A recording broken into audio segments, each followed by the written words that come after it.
السلام علیکم ورحمۃ اللہ وبرکاتہ۔ ناظرین، آؤ عقیدہ سیکھیں۔ سبق نمبر 1 میں ہم آپ کا استقبال کر رہے ہیں۔ آج کے اس سبق میں ہم اللہ تبارک و تعالیٰ کی ذات کے بارے میں معلومات حاصل کریں گے۔ سوال جواب کے انداز میں ہم آپ کو آسان طریقے سے عقیدہ سکھانے کی کوشش کر رہے ہیں۔ سوال: مسلمان بننے کے لیے کیا پڑھنا پڑتا ہے؟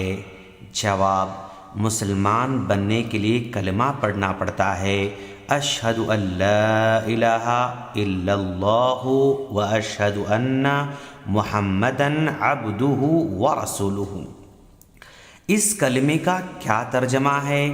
اس کلمے کا ترجمہ یہ ہے کہ میں گواہی دیتا ہوں کہ اللہ تبارک و تعالیٰ کے سوا کوئی عبادت کے لائق نہیں ہے، اور میں گواہی دیتا ہوں کہ محمد صلی اللہ علیہ وسلم اللہ کے بندے اور اس کے رسول ہیں۔ کیا آپ جانتے ہیں کہ اللہ تعالیٰ کون ہے؟ جواب: اللہ تبارک و تعالیٰ وہ ذات ہے جس نے ہمیں پیدا کیا، جو ہمیں روزی دیتا ہے، جو تمام چیزوں کا مالک ہے، پوری دنیا کا خالق ہے۔ اللہ تعالیٰ کی بے شمار صفات ہیں جن سے اللہ تعالیٰ کو پہچانا جا سکتا ہے۔ اللہ تبارک و تعالیٰ کو آپ نے کیسے پہچانا؟ اللہ تبارک و تعالیٰ کو ہم نے اس طرح پہچانا کہ دن رات کا آنا جانا، سورج کا نکلنا، سورج کا ڈوبنا، سردیوں کا آنا، گرمیوں کا جانا، ہواؤں کا چلنا، بارش کا برسنا، آسمان، زمین، پہاڑ، اس طرح کی دنیا میں بے شمار نشانیاں ہیں جن کو دیکھ کر ایک آدمی اللہ تبارک و تعالیٰ کو پہچان سکتا ہے۔ ناظرین، ایمان مجمل کیا ہے؟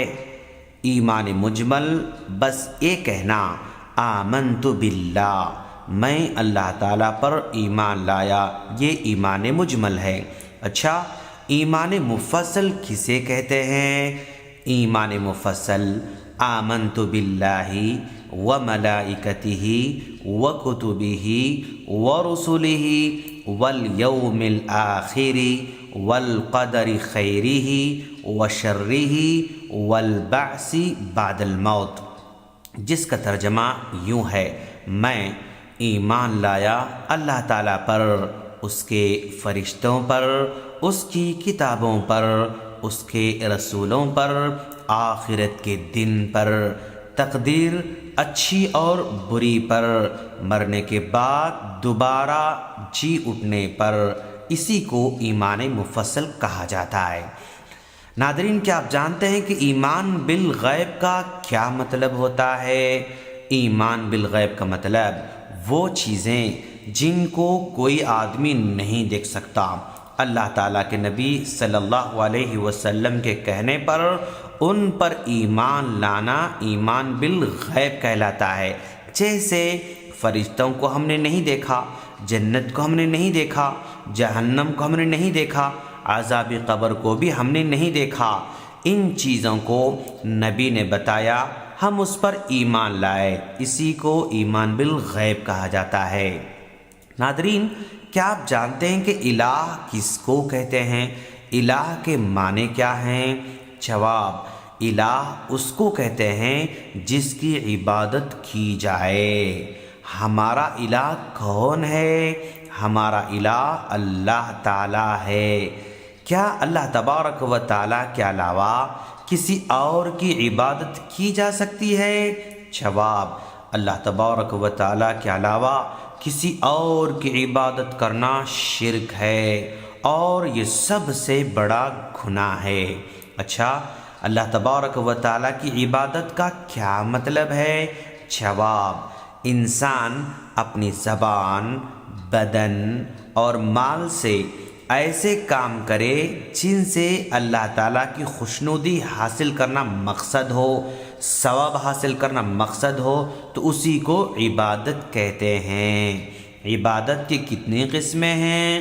عبادت کی 3 قسمیں ہیں۔ نمبر 1 قولی عبادت، نمبر 2 بدنی عبادت، نمبر 3 مالی عبادت۔ اچھا بھائی، قولی عبادت کس کو کہتے ہیں؟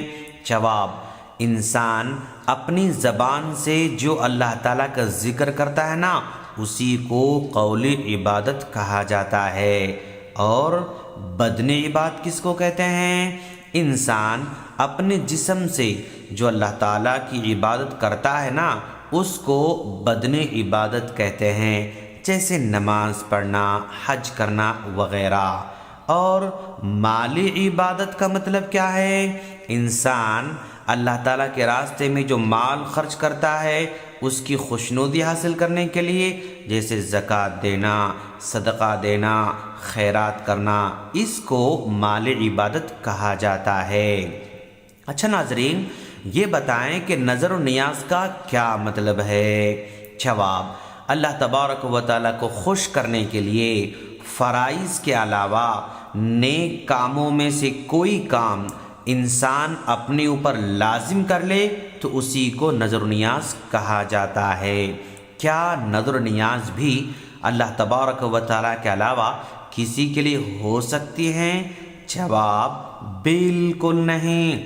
اللہ تعالیٰ کے علاوہ کسی اور کی نظر و نیاز کرنا حرام ہے اور یہ شرک ہے۔